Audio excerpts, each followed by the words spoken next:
नमस्कार दोस्तों, स्वागत है आपका अपने प्लेटफॉर्म एनसीईआरटी बाय विक्रम पर।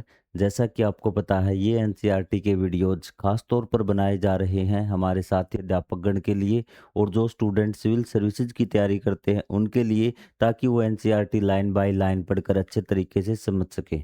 तो दोस्तों, आज हम बात करेंगे पूर्ण वर्ग संख्याएं और त्रिभुजाकार संख्याओं के बारे में क्या रिलेशन है। और उससे पहले मैं आपको जो पिछला पार्ट है उसका एक बार रिवीजन करवा देता हूँ कि पिछले पार्ट में हमने क्या सीखा था।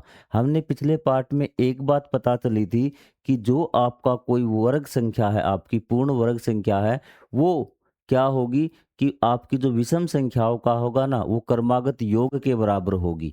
तो जैसे आपकी 9 थी भी, क्या थी 9, ये आपकी पूर्ण वर्ग संख्याएं हैं। तो यदि आपको पता करना है ये पूर्ण वर्ग संख्या है या नहीं, तो आपके पास दो ऑप्शन है। या तो आप क्या कर दीजिए कि आपकी जो क्रमागत विषम संख्याएं हैं उनको जोड़ना स्टार्ट कर दीजिए, चाहे इसमें से आप घटाना स्टार्ट कर दीजिए। तो जैसे आपने 1 प्लस जोड़ा, फिर आपने 3 जोड़ा, फिर आपको 5 जोड़ा, तो यहाँ पे देखिए क्रमागत विषम संख्याएं आप जोड़ रहे हैं।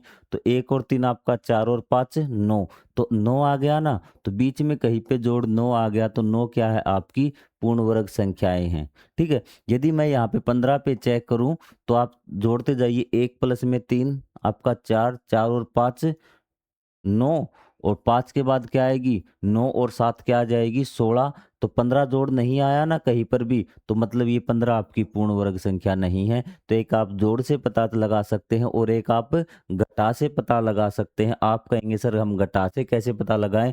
तो आपका 9 को चेक करना आपको पूर्ण वर्ग है या नहीं। तो आप क्या करेंगे, क्रमागत मतलब लगातार विषम संख्या घटाते हुए चलेंगे पहले नंबर से। 9 में से 1 गया, कितना बचा 8। फिर दूसरी कौन सी आएगी, आप कहेंगे सर दूसरी तो क्या आएगी आपकी 3 आएगी। तो 8 में से 3 गया आपका 5। फिर तीसरी विषम संख्या कौन सी आएगी, आप कहेंगे सर 5 आएगी। 5 में से 5 गया आपका 0। यदि 0 आ गया तो पता लग जाएगा हमें 9 क्या था, आपका पूर्ण वर्ग संख्या है। किसी भी संख्या के बारे में आप ऐसा पता लगा सकते हैं। ये चीज़ आपको क्लियर है? ठीक है। जिसने पिछला लेक्चर देखा होगा ना, तो उसके लिए बड़ा अच्छे से रिवीजन ये हो रहा होगा, क्योंकि 5 मिनट में आपका पिछला पार्ट रिवाइज करवा रहा हूँ। फिर मैंने आपको बताया था कि यदि आपको बीच में से किसी संख्या का पूर्ण वर्ग निकालना हो, कि आपको वर्ग निकालना हो, तो कैसे निकालेंगे? क्योंकि 5 वाली संख्या का तो आप आराम से निकाल सकते हैं, जिसके लास्ट में इकाई का अंक 5 हो। तो जैसे हमें निकालना किसका, 57 का। किसका निकालना है आपको, 57 का आपको निकालना है। तो आप कहेंगे सर 57 इंटू 57 करेंगे क्या? बिल्कुल भी आपको 57 इंटू 57 करने की आवश्यकता नहीं। सबसे पहले आप 55 का निकाल लीजिए। किसका निकाल लीजिए, 55 का तो आपको आता है ना।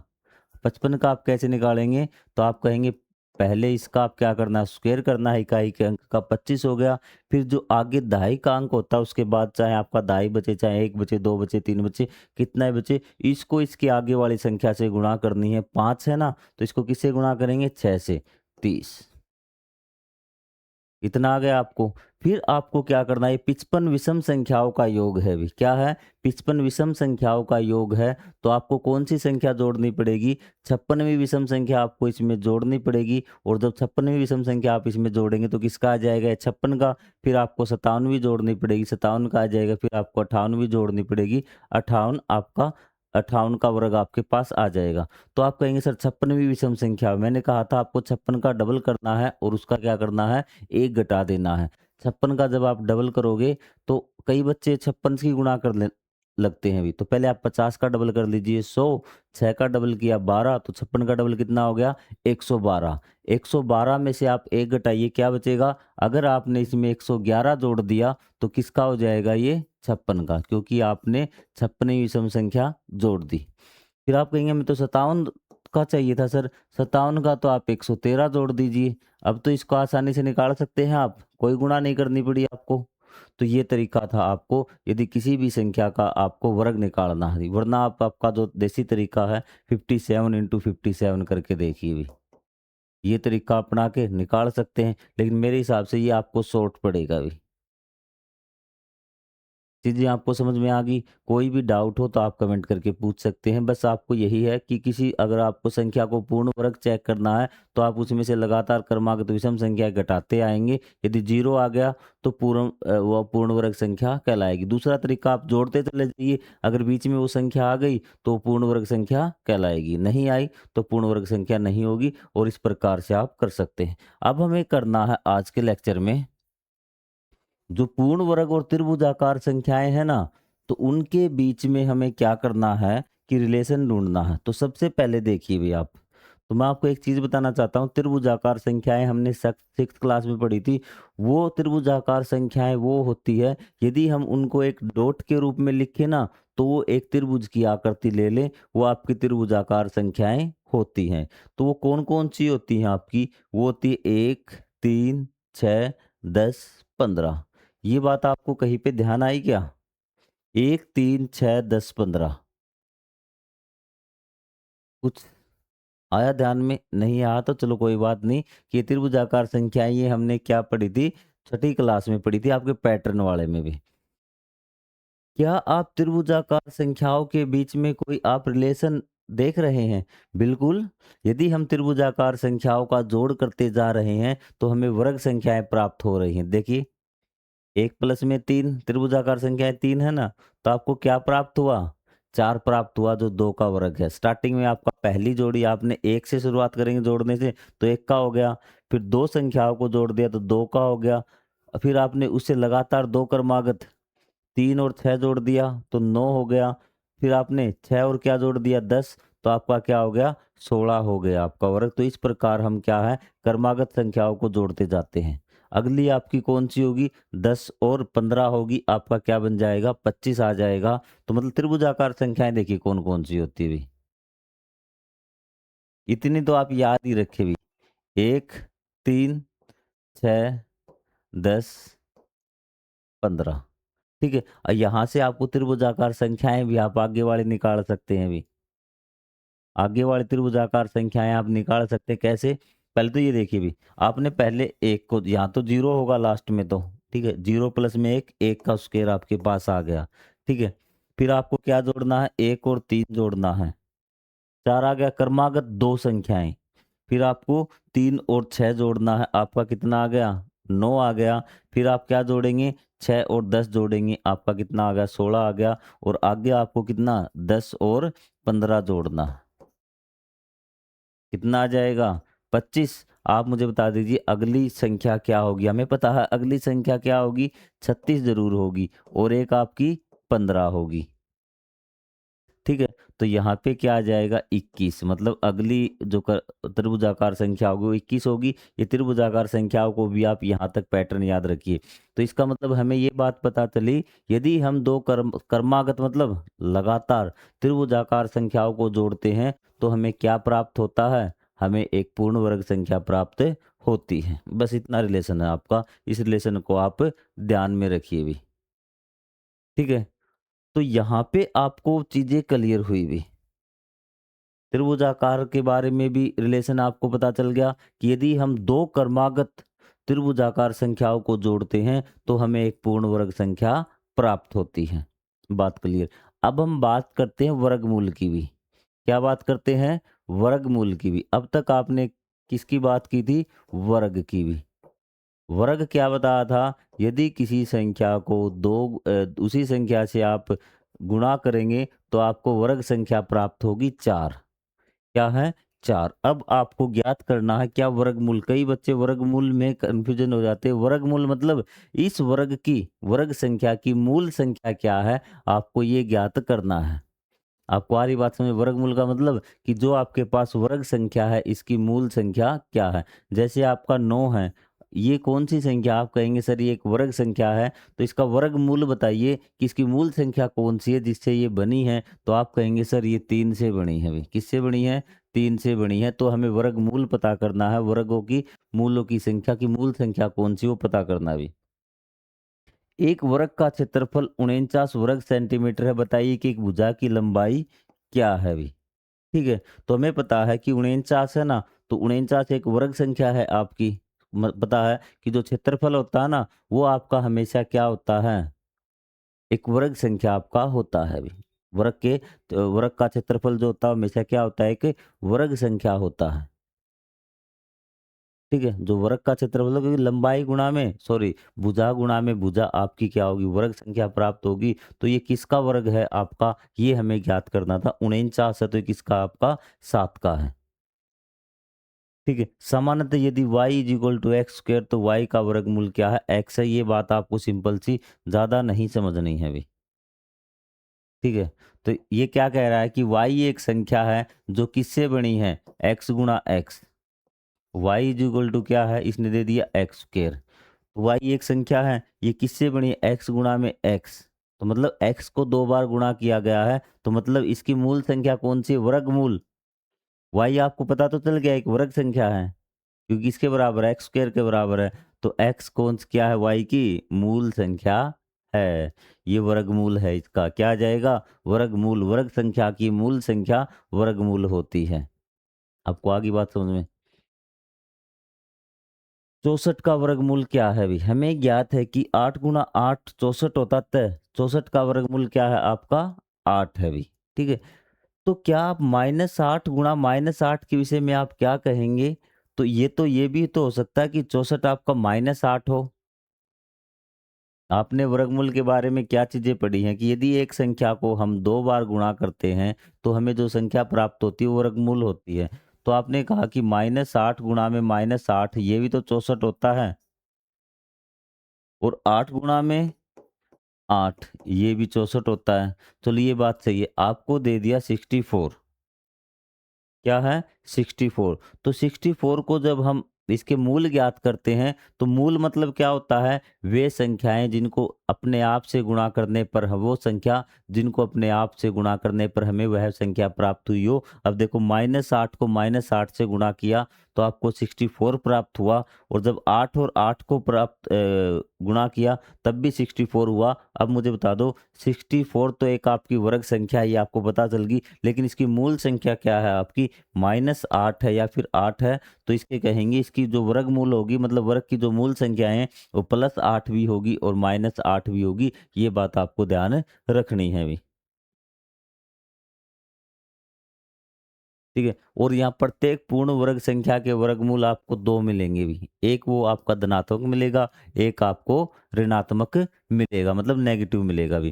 किसी संख्या का वर्गमूल इस चिन्ह द्वारा दर्शाया जाता है कि इस प्रकार से हम लिखेंगे। आपको जैसे आपका स्क्वायर लिखते थे ना, वर्ग लिखते थे ना, वर्ग कैसे लिखते थे, 4 का वर्ग। आप ऐसे लिखते थे 4 का स्क्वायर 16, ऐसे लिखते थे ना। अगर आपको वर्गमूल निकालना है 4 का या फिर 9 का, तो आपको इस चिन्ह दर्शाएंगे और ये इस साइड ऐसे लिखेंगे 3, और आप क्या लिखेंगे, प्लस माइनस। क्या लिखेंगे, प्लस माइनस आप लिखेंगे ऐसे। उसके आगे वर्गमूल के आगे क्या लिखेंगे, प्लस माइनस भी। आपको आगे बात समझ में। ठीक है? तो यहाँ पे देखिए, यहाँ पे आपने क्या लिख दिया, एक चीज यहीं पे समझा देता हूँ आपको, एक बार इसको रफ कर देता हूँ।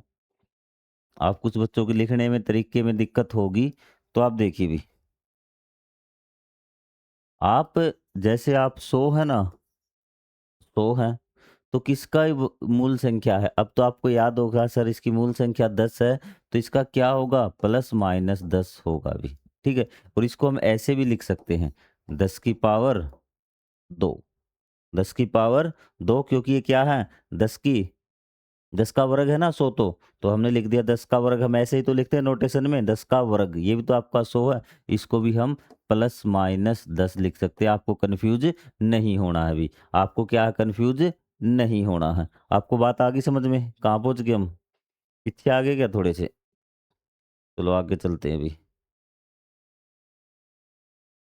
अच्छा अच्छा, यही थे भी, यही थे भी।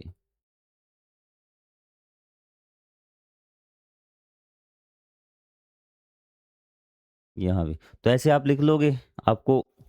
ठीक है? और ये प्लस माइनस क्या है आपका, 10 है भी। प्लस माइनस क्या है आपका, ये 10 का वर्ग है। तो आपकी मूल संख्याएं होंगी वो आपकी 2 होंगी। ठीक, किसी भी संख्या के वर्गमूल 2 हो सकते हैं, सेम प्लस में और सेम माइनस में। ठीक है? यदि 327 और 576 जैसी संख्या दी गई, हमें कैसे ज्ञात करेंगे कि पूर्ण वर्ग है या नहीं? यदि यह एक पूर्ण वर्ग है तो हम इसका वर्गमूल किस प्रकार से ज्ञात करेंगे? तो सबसे पहले हमें ज्ञात करना कि पूर्ण वर्ग है या नहीं। आपके पास छोटी-छोटी संख्याएँ थी, तो आप क्या करते थे कि उसमें से आप घटाकर देख लेते थे। क्या? क्रमागत विषम संख्याएँ। लेकिन ये आपकी संख्याएँ बहुत बड़ी-बड़ी आ गई, इसमें से आप घटाकर देखेंगे तो बहुत सारा टाइम आपको लग सकता है, बहुत सारा समय आपका वेस्ट हो सकता है।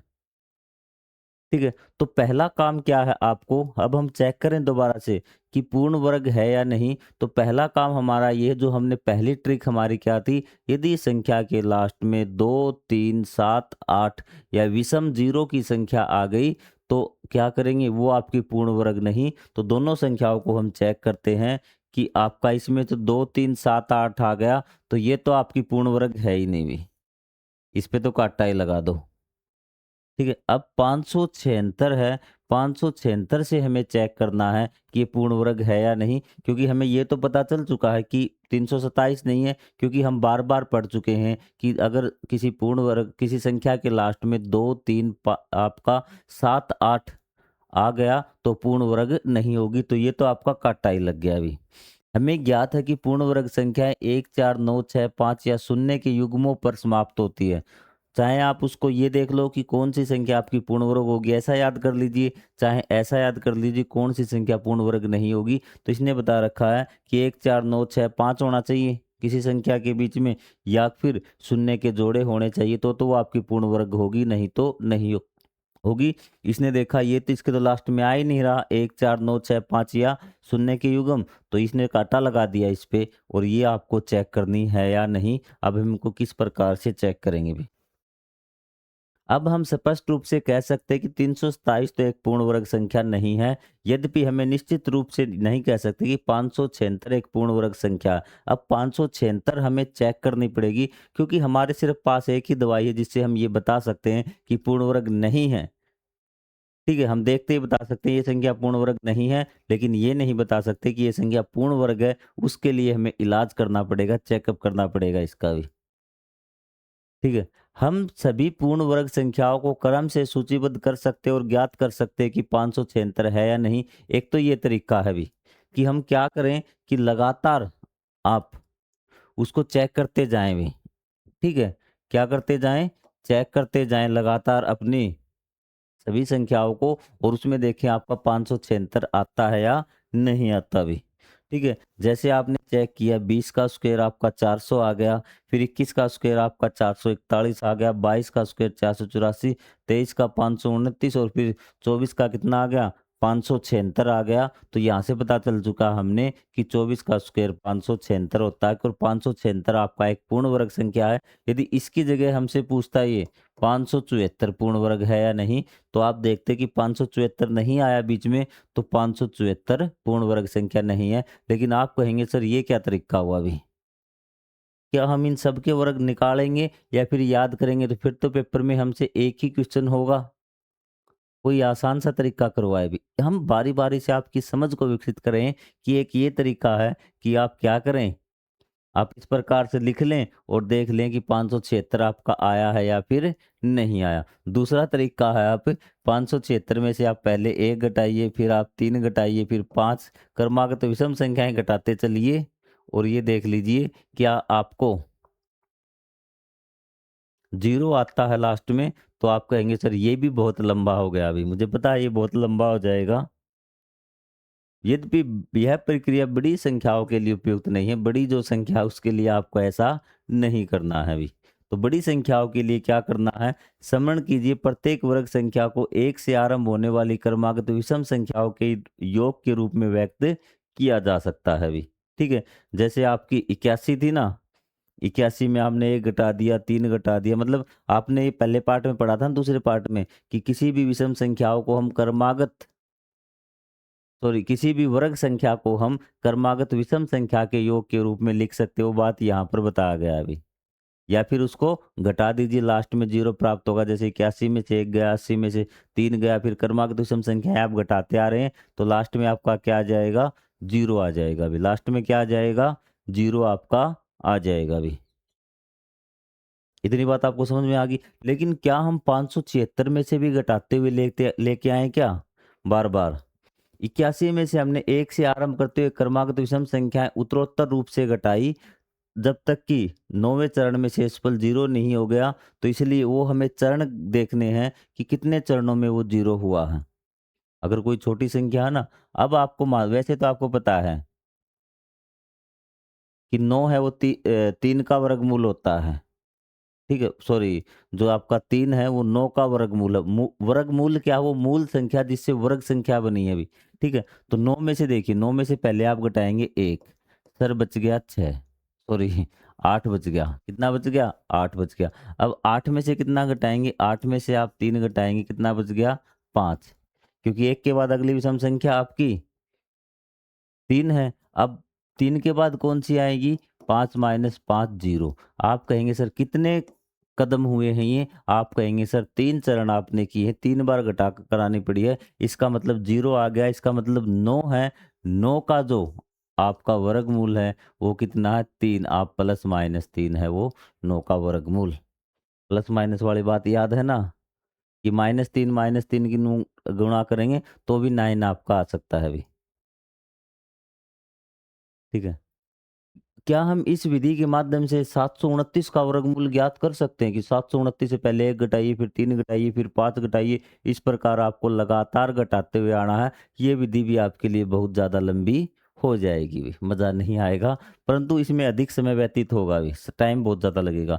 हम जानते हैं किसी एक पूर्णांक को स्वयं से गुणा करके एक पूर्ण वर्ग प्राप्त किया जा सकता है। अब हमें पता है कि किसी भी पूर्णांक को स्वयं से गुणा करने पर क्या प्राप्त होता है? पूर्ण वर्ग प्राप्त होता है अभी। स्वयं से गुणा करने पर क्या प्राप्त होता है? पूर्ण वर्ग भी। कोई भी पूर्णांक हो आपका भी। जैसे आपका -3 है ना, तो -3 आपका 9 आ जाएगा। खुद को खुद से गुणा कर दीजिए, आपकी पूर्ण वर्ग संख्या आ जाएगी। क्या किसी संख्या के अभाज्य गुणनखंड उसके पूर्ण वर्ग के निर्धारण में हमारी सहायता करेगा? अभाज्य गुणनखंड। गुणनखंड आपको करने हैं, उसके फैक्टर आपको करने हैं, लेकिन क्या करने हैं आपको? अभाज्य। क्या करने हैं? अभाज्य। अभाज्य मतलब कि गुणनखंड में वे होने चाहिए जो किसी संख्या से भाग नहीं जाए, जिसका फैक्टर या तो खुद के पहाड़े में आए या फिर एक के पहाड़े में। अभाज्य संख्याएं आपको पता होगा, एक है आपका, एक आपकी अभाज्य है या नहीं? एक आपकी अभाज्य संख्याएं नहीं है, दो आपकी अभाज्य संख्या, हम बाद में इसमें डिस्कस करेंगे, ज़्यादा नहीं जाएंगे, लेकिन आप ध्यान रखिए कि एक आपकी अभाज्य संख्या नहीं है, दो आपकी पहली सबसे छोटी अभाज्य संख्या है, आप याद रखें। यदि हाँ, यदि हम किसी संख्या के अभाज्य गुणनखंड को दो समान भागों में बांट देते हैं, तो किसी भी भाग के अभाज्य गुणनखंडों की संख्या का वर्गमूल दर्शाती। इसने कहा आपको संख्या के अभाज्य गुणनखंड कर लेने हैं। क्या कर लेने हैं? अभाज्य गुणनखंड कर लेने हैं, उसको दो भागों में बांट देना है। कितने भागों में? दो भागों में। तरीका बेसिक से आपको आती है चीज, मैं आपको बिल्कुल बेसिक से जहां से शुरुआत हो रही ना, किस प्रकार से ये विचार आया वो उस बात की मैं बात कर रहा हूँ। आपने अभाज्य गुणनखंड की उनको दो भागों में बांट दिया, तो एक भाग जो संख्या बनाएगी वही उसका क्या होगा? वर्गमूल होगा। तो ये चीज देखिए कैसे होगा अभी। ठीक है। उसने कहा कि दो समान भागों में बांट देते हैं तो किसी भी भाग के अभाज्य गुणनखंडों की गुणा ही, फिर हमने पहले तो क्या किया? अभाज्य गुणनखंड किया, फिर अभाज्य गुणन को दो भागों में बांट दिया, तो दो भागों को, जो प्रत्येक भाग है उसमें किसी भी भाग के अभाज्य गुणनखंडों को गुणा कर लीजिए, आपका जो उत्तर होगा वो वर्गमूल आएगा। क्या आएगा? वर्गमूल आएगा, मूल संख्या आएगी। तो चलिए शुरुआत करते हैं अभी। 324 भी क्या है? 324। तो 324 के आपको क्या करने हैं? अभाज्य गुणनखंड करने हैं। क्या आपको ऐसे अभाज्य गुणनखंड करने आते हैं भी? करने आते हैं या नहीं आते? तो मैं मान के चल रहा हूँ कि आप 8th क्लास में होगे, आपको ये काम तो जरूर करना आता होगा भी। ठीक है। तो आपने अभाज्य गुणनखंड कर लिए। अभाज्य मतलब यहाँ पर अभाज्य संख्या होनी चाहिए जो या तो खुद के पाड़े में आए या फिर एक के ही पाड़े में आए, ऐसी संख्याएं आपको यहाँ पर लिखनी है और आराम से वो आपको मिल जाएंगी। तो जब आपने इसके अभाज्य गुणनखंड किए तो आपके पास ये संख्या आ गई भी। क्या आ गई? ये संख्या आपके पास आ गई, अभाज्य गुणनखंड। एक को आप बेशक मत लिखना क्योंकि एक अभाज्य नहीं है। तो यहाँ आपको क्या करने हैं? इसके दो हिस्से करने हैं भी। क्या करने हैं? दो हिस्से। और दो हिस्से करने का तरीका मैं आपको बता देता हूँ। अभाज्य गुणनखंड करने के बाद आपको दो दो के जोड़े बनाने हैं, दो दो के भी। दो दो के मतलब एक जोड़ा ये दो का हो गया, एक जोड़ा आपका ये हो गया, एक जोड़ा आपका ये हो गया। जोड़े आपके हो गए। अब प्रत्येक जोड़े में से आपको एक अक्षर लेना है। 2 गुणा में 3 गुणा में 3। 3 तिये 9, 2 तिये 6 तिये 18। क्या आ गया आपका 18। तो समझ जाना ये 324 किसका आपका वर्ग है 18 का। क्या है 18 का है। और ये वर्गमूल किसका 324। तो आप कहेंगे सर 18 का। किसका आपका 18 का। ये बात आपको समझ में आ गई। अब आपके मन में एक क्वेश्चन होगा, एक सवाल होगा आपके मन में कि सर अगर जोड़े न बने तो। ये भी तो हो सकता है कि जोड़े आपके नहीं बने भी, जैसे आपकी संख्या है भी। मैं आपको बता देता हूं।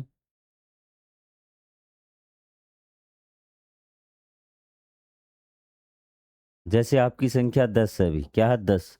तो आपने किया 2 पंजे 10, 5 एकम 5। तो जोड़े आपके 2 गुणा में 5 आ गए। इसके बाद है गुणनखंड। खैर 2 भी एक है 5 भी एक है, तो ये एक क्या है आपकी पूर्ण वर्ग संख्या नहीं है भी। पूर्ण वर्ग संख्या नहीं है। तो आप ऐसे चेक कर सकते हैं। तो 324 था, आपको कोई दिक्कत वाली बात नहीं। जैसे मैंने आपको तरीका बता दिया जोड़े बनाने का, वो आपको उस प्रकार से कर लेना है।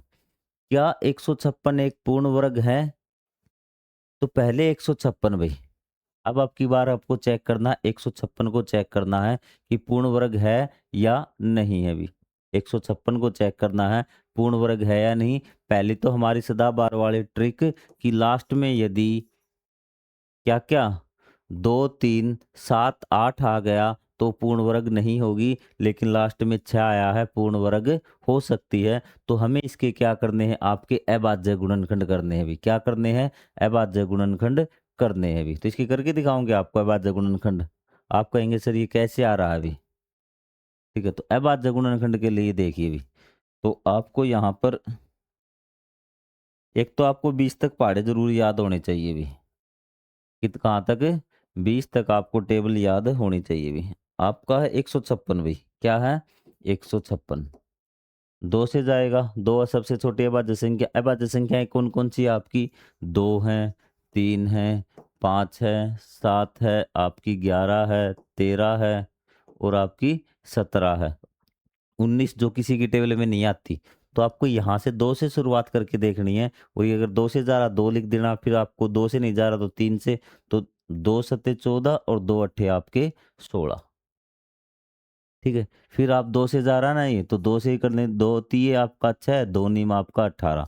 अब आप देखिए आपका 39 है। फिर 3 से जा रहा है, 3 एकम 3, 3 तिये 9, 13 आ गया आपका अभाज्य संख्या। ये भी अभाज्य संख्या, ये भी अभाज्य संख्या, ये भी अभाज्य संख्या। मतलब हमने इसके अभाज्य गुणनखंड कर दिए। अभाज्य गुणनखंड कर दिए हमने, लिख दिए 2 गुणा में 2। इसका जोड़ा बन रहा है ये भी 2 का।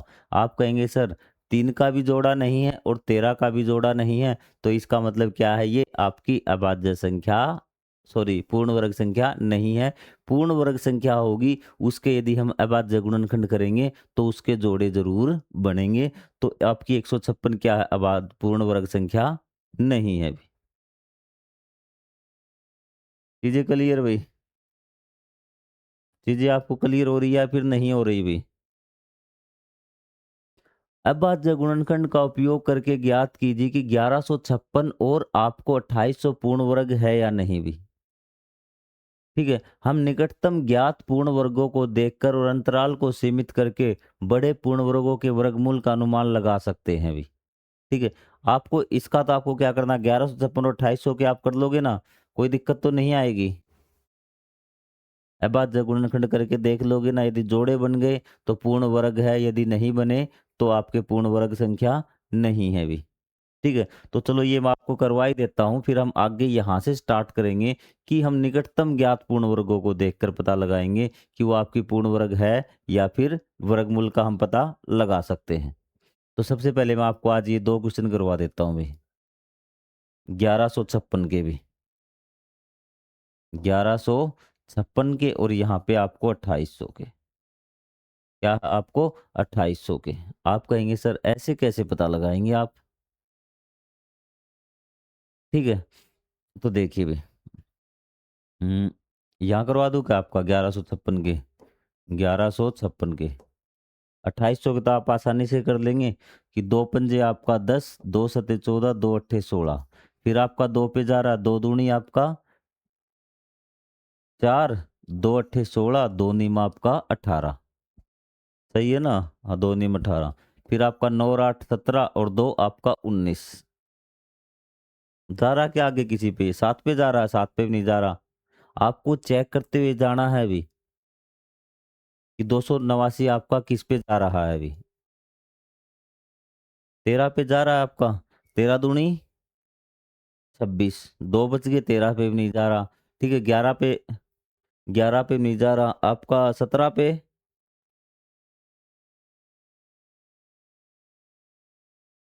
17 पे देखना भी एक बार। तो ये आपका 17 एकम 17, कितने बच गए भी? 8 और 3 11, तो 119 आता है क्या 17 में भी? क्या ये 17 गुणा में 17 आपका आएगा ये भी? तो ये एक बार मुझे जल्दी से चेक करके बताइए भी। ठीक है,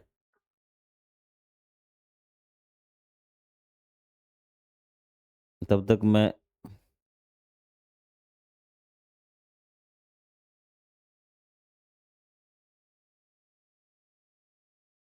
ठीक है बिल्कुल भाई, ये क्या इस पे जा रहा? 17 पे जा रहा है अभी। मैंने बताया था ना 17 इंटू में 17। तो 2 गुणा में जोड़े बना लीजिए, यहीं पे बना लीजिए। एक जोड़ा ये हो गया, एक जोड़ा ये हो गया, 2 जोड़े हो गए। तो जोड़े अगर हो गए तो ये किसका है आपका? 17 का। 17 दूनी 34। दोनों जोड़ों में से एक एक लेना है ना आपको। 17 दूनी 34। अब आपको 2800 के कर लेने हैं अभी। किसके कर लेने हैं? 2800 के कर लेने हैं। अब आज गुणनखंड यदि आपके आ जाए तो ठीक है, यदि नहीं आए तो आपकी पूर्ण वर्ग संख्या नहीं है। तो मैं आशा करता हूँ कि आज आपको ये जानकारी जो आपको समझाया है ये आपको समझ में आ गया होगा। हो सकता है कि आपका जो टीचर है वो सीधा आपको एक्सरसाइज करवा रहा हो, लेकिन पहले आप चीज़ों को सीख लीजिए। फिर मैं आपको वन शॉट भी करवा दूंगा मैथ का, कि एक ही आपके 30 या 45 मिनट में आपकी पूरी एक्सरसाइज कंप्लीट हो जाएगी। लेकिन उससे पहले शर्त ये है कि आप लाइन टू लाइन सारी चीज़ पढ़ के समझ के, ताकि जब मैं वन शॉट करवाऊँ ना तो काफ़ी चीज़ ऐसी मिलेंगी जिसमें आपको पहले से ही वो चीज़ें समझ में आई हुई होंगी।